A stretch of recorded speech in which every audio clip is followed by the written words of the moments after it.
6 de agosto de 2025, San Luis Potosí, México. Un grupo de integrantes de la Unión Nacional de Padres de Familia llegó al Palacio de Gobierno y a las oficinas de la Feria Nacional Potosina, FENAPO, con un paquete de papeles bajo el brazo. No era cualquier trámite burocrático, se trataban de 6.100 firmas reunidas para exigir la cancelación del concierto gratuito que Marilyn Manson ofrecería el 10 de agosto en la citada feria. Para ellos, el evento representaba una amenaza a los valores familiares y una ofensa a las creencias religiosas. Pero esta entrega de firmas no fue un hecho aislado, era el último capítulo hasta ahora de una controversia que había empezado casi 2 meses antes. El 16 de junio, el arzobispo Jorge Alberto Cavazos Arizpe había enviado una carta formal al gobernador solicitando la cancelación del concierto. Argumentaba que Manson cargaba con un historial de burlas a la fe y que su presencia no aportaba a la convivencia familiar. 3 días después, la iglesia local comparó la presentación del artista con la música de narcocorridos prohibidos, acusándola de fomentar el mal y burlarse de la fe. La respuesta del gobierno no se hizo esperar. El 17 de junio, el gobernador Ricardo Gallardo defendió la inclusión de Manson en la feria, afirmando que no estamos en tiempos de la Santa Inquisición y reivindicando la diversidad artística como parte de la nueva imagen de San Luis Potosí. El conflicto tomó un matiz espiritual el 1 de julio, cuando un colectivo católico inició 40 días de ayuno, oración y obras de misericordia hasta el día del concierto. No era una protesta de confrontación directa, sino una respuesta simbólica, cubierta incluso por medios internacionales. Sin embargo, el 20 de julio el propio arzobispo se deslindó públicamente de esta iniciativa, aclarando que la iglesia no la había convocado y que sus esfuerzos estaban concentrados en ayudar a damnificados por lluvias en la Huasteca Potosina. El día del evento, desde muy temprano comenzaron a formarse largas filas de fanáticos y curiosos. El escenario, que en ediciones anteriores había recibido intérpretes de música tradicional mexicana y artistas populares como Alejandro Fernández o los Tigres del Norte, esta vez estaba frente a un mar de asistentes vestidos de negro, botas y chamarras de cuero, listos para ver a Marilyn Manson. Incluso, minutos antes de que arrancara el concierto, comenzaron a circular en redes fotografías del propio gobernador del estado posando con el cantante. Esa noche, la Iglesia Católica perdió otro round en su larga batalla contra el metal.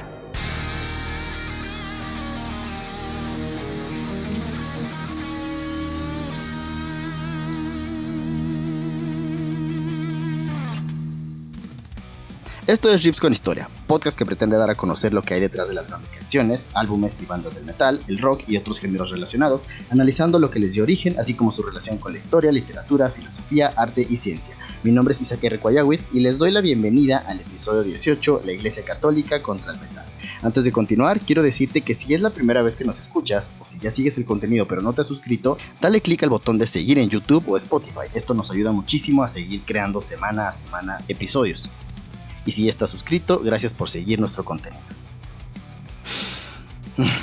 La Iglesia Católica, sí, esa enorme corporación brutalmente corrupta, famosa por los excesos y escándalos de sus clérigos, que por cierto no son cosas de esta época, llevan siglos haciéndolo. De hecho, tenemos un episodio al respecto titulado ¿Habemos Papa? Una institución siempre ligada a gobiernos y a grandes poderes, con una influencia que alcanza millones y millones de seguidores, pero que, curiosamente, parece incapaz de, entre comillas, combatir a un enemigo constante, el metal. Y es que uno se pregunta, si predican la existencia de un dios omnipotente, dueño de todo poder, ¿cómo es posible que unas cuantas bandas de músicos vestidos de negro, tocando fuerte y diciendo cosas contrarias a lo que la Biblia dicta, les provoquen tantos problemas? El ejemplo más reciente lo vimos en México, con la polémica alrededor de Marilyn Manson, la introducción de este episodio. Que por cierto, iglesia, Manson ya lleva un par de años coqueteando con el cristianismo. Cada vez que una banda abiertamente satánica o simplemente considerada, entre comillas, contraria a las virtudes cristianas, intenta tocar, la reacción es siempre la misma: hacer tremendo berrinche disfrazado de protesta, presión y por supuesto el respaldo inmediato de sus fieles. Cabe señalar que en Riffs con Historia de ninguna manera apoyamos los discursos de odio y aunque no compartimos, respetamos cualquier fe o creencia que toda persona quiera profesar. Naturalmente estamos del lado de la libertad de expresión, sin embargo, es importante manifestar que el hecho de que una institución religiosa se oponga a un tipo de pensamiento distinto, que no es precisamente lo contrario al discurso de tolerancia y aceptación que ellos mismos predican.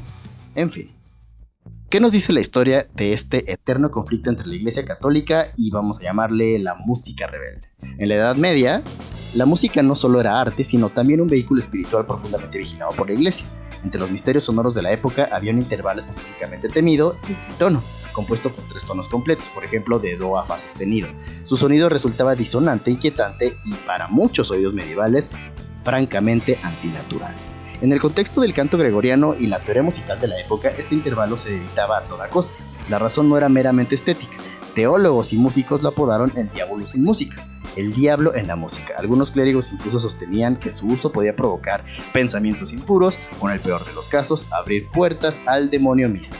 Si quieren adentrarse un poquito más, lo exploramos con mayor detalle en el episodio La historia del heavy metal. Ya para el siglo XIX, 2 siglos después, el miedo al sonido del diablo encontró un nuevo protagonista, Niccolò Paganini, del cual ya también hemos hablado en este programa con anterioridad. El violinista que parecía poseer habilidades sobrehumanas. Su destreza era tal que podía ejecutar pasajes que, para los estándares de la época, resultaban físicamente imposibles. Tocaba con una técnica endemoniada, literal y figuradamente. Corría el rumor de que había sellado un pacto con el diablo para obtener su talento. Con la llegada del siglo XX, primeramente en los años 20, el jazz se convirtió en objeto de sospecha para buena parte del clero cristiano. Su asociación con comunidades afroamericanas, bares, contextos nocturnos la marcó como inmoral a ojos de obispos católicos y pastores protestantes. No faltaban sermones que los acusaban de provocar lujuria, pérdida de valores y fomentar el alcoholismo. Claro, la música tiene la culpa de todo eso. A mediados de los 50, por supuesto, el rock and roll heredó este estigma. Figuras como Elvis Presley y Little Richard eran blanco de críticas por mover la pelvis. Recuerden, Elvis de pelvis. A cantar sobre deseo y relaciones, algo que para sectores conservadores resultaba sumamente peligroso. No era raro que parroquias recomendaban a sus fieles abstenerse de escuchar o bailar rock en eventos eclesiásticos, una práctica que se mantuvo hasta bien entrados los años 60. La década de los 60 y 70 trajo un nuevo capítulo, el rock psicodélico y el auge de la contracultura. El episodio más sonado fue en 1966, cuando John Lennon, de The Beatles, declaró que la banda era más grande que Jesús.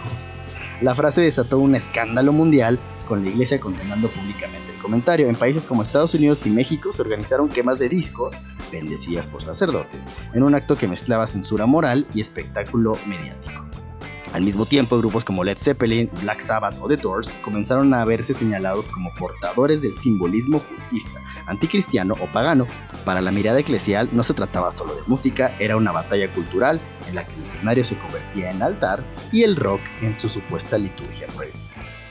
Y a todo esto, si la Iglesia Católica condena la comisión de actos contrarios a la Biblia, debe existir un fundamento para ello, ¿no? Pues, para sorpresa de nadie, no existe como tal un versículo o versículos que prohíban música contraria o música satánica, de forma directa. Sin embargo, la justificación eclesiástica suele derivarse de interpretaciones generales sobre el culto y la adoración. En el Antiguo Testamento, la alabanza y adoración estaba organizada por la tribu de Leví, encargada de la música y el servicio con el templo. Lo hacían de manera ordenada. En Primera de Crónicas se encuentra todo esto. El rey David alababa con instrumentos como el arpa y el salterio, un instrumento de cuerda similar a la cítara o la lira. Por eso se dice, cuando alguien toca la guitarra, que toca la lira, ¿no? Esto viene en Salmos e incluso con danza, y esto viene en el libro de Samuel. Hay pasajes que invitan a hacerlo de forma solemne y tranquila, como lo dice Habacuc: Jehová está en su santo templo, calle delante de él toda la tierra. Pero otros que celebran el clamor colectivo, como en los Salmos: pueblos todos, batid las manos, aclamad a Dios con voz de júbilo. Y también en los Salmos se mencionan trompetas, tambores, címbalos y danza como forma legítima de alabanza. Los judíos, que son una referencia muy cercana a estas religiones, cantaban, danzaban, gritaban y aplaudían, acompañados de percusiones y cuerdas. No había un único estilo correcto, siempre que el fin fuera alabar a su Dios. Ya con el Nuevo Testamento el tono cambia, en gran parte por la persecución. Las reuniones eran más discretas y muchas cartas apostólicas reflejan esta circunstancia. Por ejemplo, en 1 Corintios se señala: pero hágase todo decentemente y con orden. Si estaban teniendo sus reuniones a escondidas del Imperio Romano, cobra sentido todo esto, ¿no?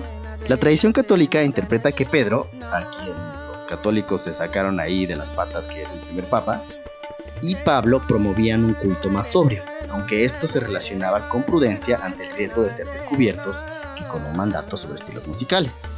Y la famosa frase o término música del diablo, por supuesto, no aparece en la Biblia. Es más bien una construcción cultural para designar cantos o sonidos usados en contextos paganos para invocar deidades o espíritus, en contraposición a los cánticos cristianos. Con el tiempo, la expresión se amplió para referirse a música considerada ruidosa, caótica o que promueve valores opuestos a la moral cristiana. Hay pasajes en los libros de Filipenses o Timoteo que algunos usan para argumentar que se debe cuidar lo que entra por los oídos, pero no se limitan exclusivamente a la música. Es decir, aunque la Biblia no condena directamente ningún estilo musical, obviamente, sí contiene principios sobre el contenido, el orden y la intención en la adoración. Basándose en estas interpretaciones, la Iglesia puede señalar al metal, específicamente pues las más extremas, como música que promueve valores, símbolos o temáticas contrarias a la fe y por lo tanto justificar su censura o rechazo. Muchas gracias a Elsie Ortega, estudiosa y conocedora de estos temas, que nos ayudó fuertemente en esta parte del programa para estudiar el razonamiento a la luz de la Biblia. Y ahora sí, a continuación revisaremos algunos de los casos en los cuales la Iglesia Católica, sus feligreses y en algunos casos el gobierno mismo, cuando se trata de países sumamente católicos, han tenido un enfrentamiento en contra del metal.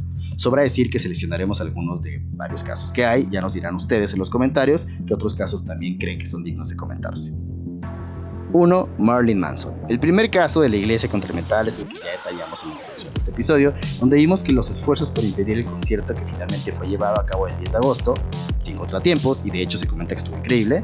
Sin embargo, no fue la primera vez que la presencia de Manson generó un gran impacto en México. En 2003, en la ciudad de Monterrey, se programó como parte de la gira Grotesque Burlesque un concierto para el 5 de noviembre de ese año, en el Parque Fundidora, un escenario muy importante en la norte de la ciudad. Desde el anuncio emergió una fuerte oposición liderada por un grupo llamado Reto Juvenil, una organización religiosa local. Al frente estaba Arsenia Campos, madre de Ana Nazar, una adolescente lamentablemente asesinada en un supuesto ritual satánico a manos de Julio Castrillón, un joven que dijo ser fanático del rock pesado y seguidor de Marilyn Manson. Arsenia Campos relacionó directamente la música de Manson con la tragedia de su hija, para evitar el concierto por su influencia negativa sobre los jóvenes. Reto Juvenil inició una campaña para recolectar firmas. En un principio aspiraban a juntar 5,000 y convocó jornadas de oración junto al apoyo del grupo religioso Ejército de Amor, cercano a la Iglesia Católica. Al igual que lo que acaba de suceder en San Luis Potosí, se formaron círculos de oración, manifestaciones, reparto de volantes religiosos, etc. Y las autoridades de Nuevo León mantuvieron la postura de que, mientras se respetara la ley, la libertad de expresión estaba garantizada y decidieron no cancelar el evento. Behemoth, por supuesto teníamos que mencionar a Behemoth. El episodio que desató la tormenta ocurrió en septiembre de 2007, durante un concierto en la ciudad polaca de Gdynia. Espero haberlo pronunciado bien. En plena actuación, Nergal, vocalista y figura central de la banda, tomó una Biblia, la llamó el libro de las mentiras y la rompió sobre el escenario. Antes de hacerlo, lanzó otra frase que encendió las alarmas. Calificó a la Iglesia Católica como el culto más sanguinario del planeta. Todo fue parte del gesto teatral de Behemoth, que llevaba tiempo repitiendo en sus giras. Ellos así son. Pero en esta ocasión alguien lo grabó y el video se difundió rápidamente. La respuesta no tardó en llegar. En febrero de 2008, Ryszard Nowak, líder del Comité Polaco de Defensa contra las Sectas, presentó una denuncia formal solicitando que se procesara a Nergal por ofender los sentimientos religiosos, un delito tipificado en el Código Penal polaco con penas de hasta 2 años de prisión. El asunto escaló a la arena política cuando en 2010 el Partido Conservador Ley y Justicia se sumó a las acusaciones, argumentando que el performance era un ataque deliberado contra los católicos. Sin embargo, el primer round judicial favoreció al músico. En junio de 2010, un tribunal desestimó los cargos, alegando que la denuncia no cumplía con los requisitos formales. Para que el caso avanzara se necesitaban al menos 2 demandantes. En agosto de 2011, un nuevo juicio concluyó con la absolución de Nergal. El juez Krzysztof Bieskowski consideró que el acto se enmarcaba dentro de la libertad de expresión artística y que no había pruebas de que algún espectador del concierto se sintiera ofendido en el momento. Parecía que todo iba a quedar ahí, pero en octubre de 2012 el Tribunal Supremo de Polonia reabrió el caso. Aunque reconoció que no hubo intención explícita de ofender, el alto tribunal sostuvo que Nergal podía haber infringido la ley por el simple hecho de realizar el acto públicamente. El proceso volvió a tribunales inferiores, pero finalmente se cerró de forma definitiva. La causa prescribió y no se presentaron nuevas evidencias. Para los integrantes de Behemoth todo formaba parte de una batalla cultural. Según el bajista Orion, el performance no era un ataque personal contra los creyentes, sino una provocación contra la institución religiosa. En círculos de fans, la situación se veía como un ejemplo extremo de las tensiones entre arte y censura en un país donde las leyes contra la blasfemia siguen vigentes. Tercer caso, Cradle of Filth. En 1993, Cradle of Filth lanzó una de las piezas de merchandising más polémicas en la historia del metal. Una camiseta que en la parte trasera mostraba la frase Jesus is a cunt. No tiene como una traducción, pero podría ser como Jesús es marica. Y en la frente una ilustración provocativa de una monja masturbándose, algunos dicen que es la Virgen María. El diseño mezcla de humor negro y anarquía, pues sí muy fuerte, quizá de mal gusto para algunos, y fue concebido bajo la intención del vocalista Danny Field de crear algo hilarante y provocador. En sus palabras, el grupo lloró de risa al imaginar la impresión de esa playera. Lo que empezó como una broma para la banda se convirtió en una pesadilla legal para sus seguidores. A lo largo de los años la playera ha sido motivo de múltiples arrestos y censuras alrededor del mundo. En el 97, Rough Canyon fue sancionado bajo una ley de 1839 por representación profana y multado con 150 libras en Irlanda.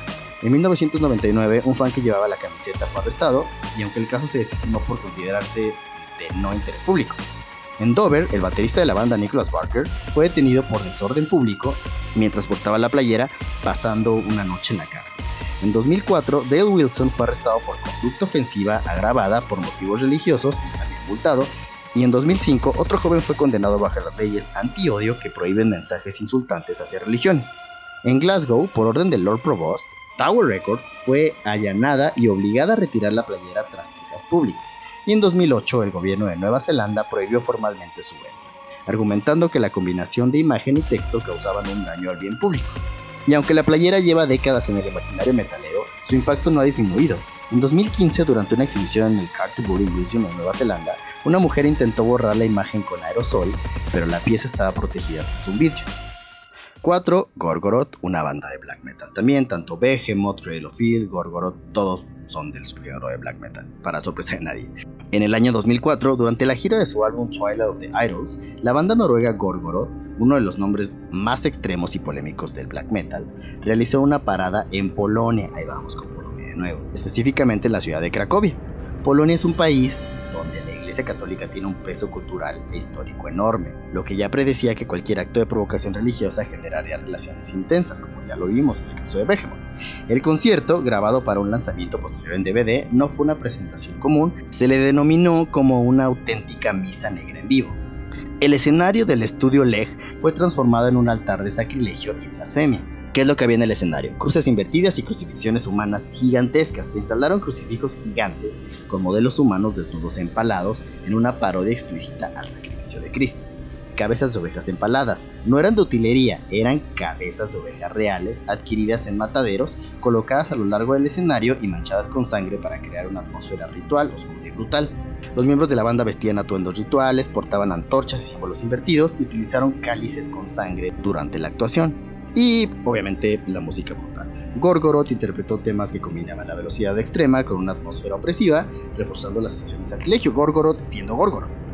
Aunque el show en sí no fue interrumpido, la verdadera controversia explotó cuando la cadena polaca TVN decidió emitir el concierto en televisión abierta, exponiendo el performance a un público mucho más amplio y menos tolerante.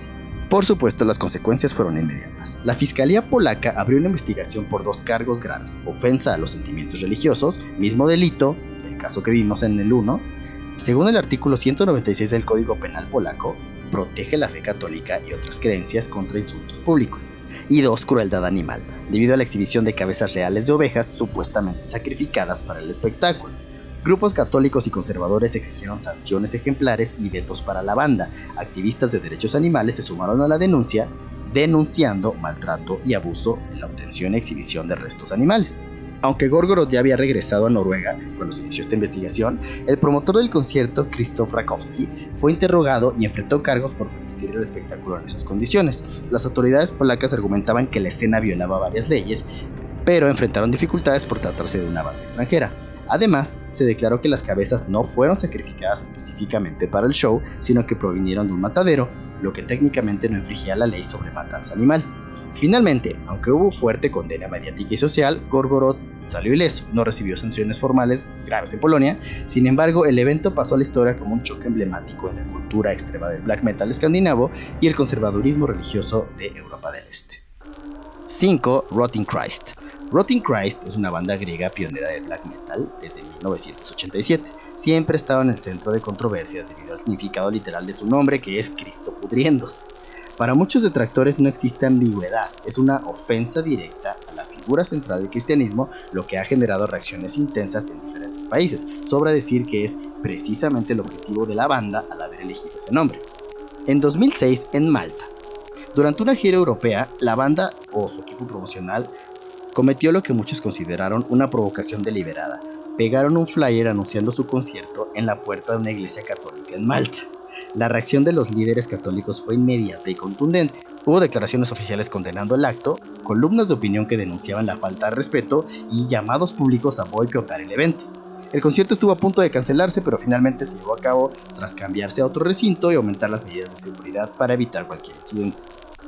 Y en 2018, en Georgia, al llegar a Tiflis, la capital de Georgia el país, no el estado de Estados Unidos, los hermanos Sakis y Temis Toli, vocalista y baterista de la banda, fueron detenidos en el aeropuerto por sospechas de terrorismo. La causa oficial resultó una absurda confusión. El nombre de la banda figuraba en una lista interna de entidades peligrosas vinculadas al satanismo y a actividades anticristianas, que algunos burócratas relacionaron con el extremismo.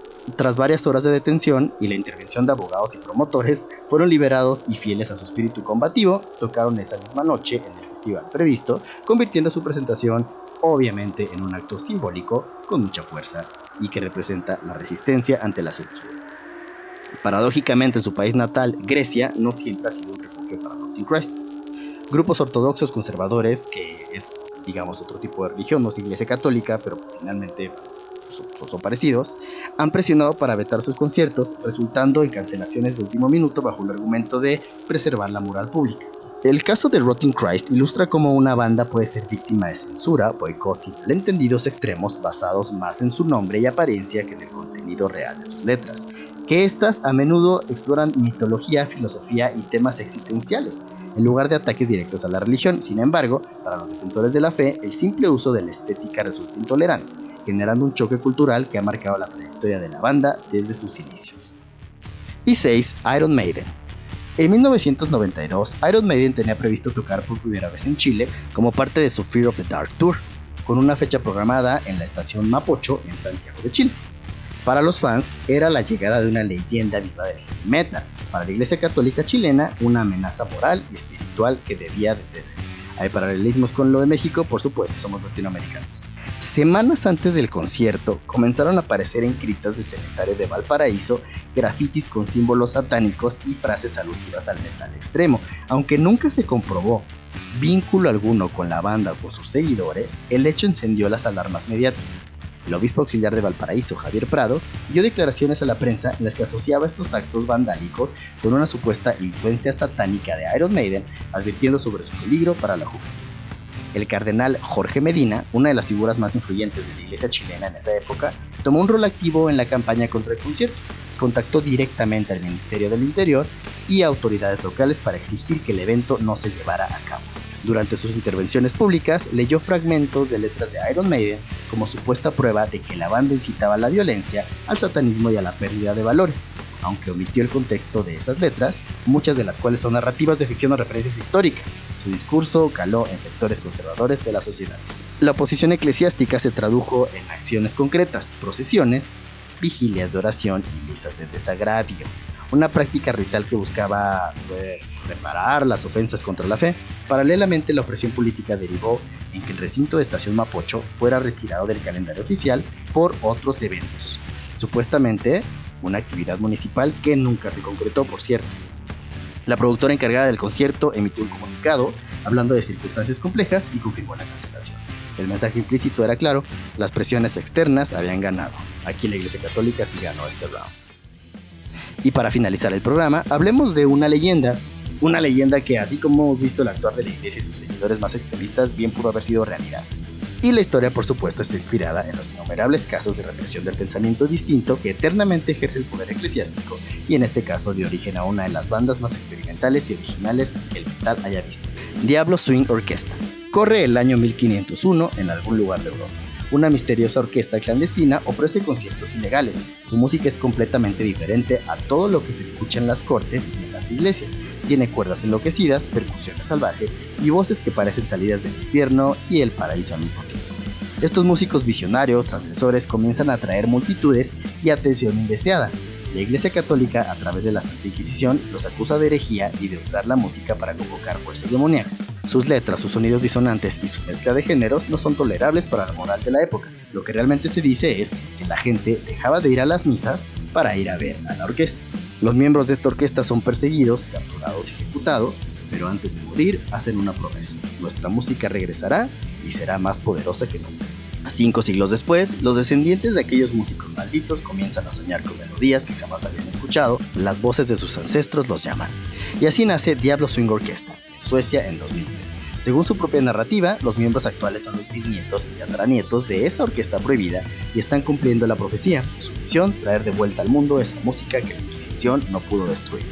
¿Qué es lo que tocan? No es metal puro, pero sí tiene metal, swing, ópera, jazz, música gitana, avant-garde, cabaret oscuro. Es una super banda. Si no la conocen, si no la han escuchado, les recomiendo que le echen una oreja. En conclusión, a lo largo de la historia, desde el temido Diablo sin música hasta las polémicas modernas con las bandas de black metal o la más reciente con Marilyn Manson, ha quedado claro que la música, y en especial el metal, siempre ha sido terreno fértil para el choque entre arte y moralidad. Para unos es simple entretenimiento o expresión artística, para otros una provocación directa a sus creencias más profundas. Lo curioso es que, pese a las firmas, vetos, arrestos, campañas de ayuno, el metal casi siempre encuentra la forma de sonar. A veces se transforma, otras se adapta, pero rara vez se silencia. Quizá porque, al final, prohibir una canción o un concierto es mucho más fácil que prohibir lo que esa música despierta en la gente: curiosidad, identidad, catarsis o simplemente ganas de cantar. Quizá el metal nunca quiso realmente destruir la religión, pero sí desafiar su autoridad. Y eso, para cualquier institución que controla conciencias, da más miedo que cualquier riff satánico. Y díganos, amigos, ¿qué opinan del enfrentamiento entre el sector extremista y o intolerante de la Iglesia Católica y el metal? ¿Qué opinan de las bandas de las que hemos hablado hoy? ¿Están ejerciendo su libertad de expresión o es una provocación innecesaria? Y del otro lado, ¿realmente deberían ofenderse o molestarse? Queremos saber qué opinan. No olviden suscribirse en YouTube y Spotify, regálanos un like si les gustó el episodio y activen la campanita para que no se pierdan lo nuevo. También estamos en Facebook como Riffs con Historia, y si quieren interactuar más de cerca pueden encontrar mi perfil personal en Corp, donde diario comparto noticias de metal y rock. Nos vemos la siguiente semana para hablar de más historias detrás de los riffs.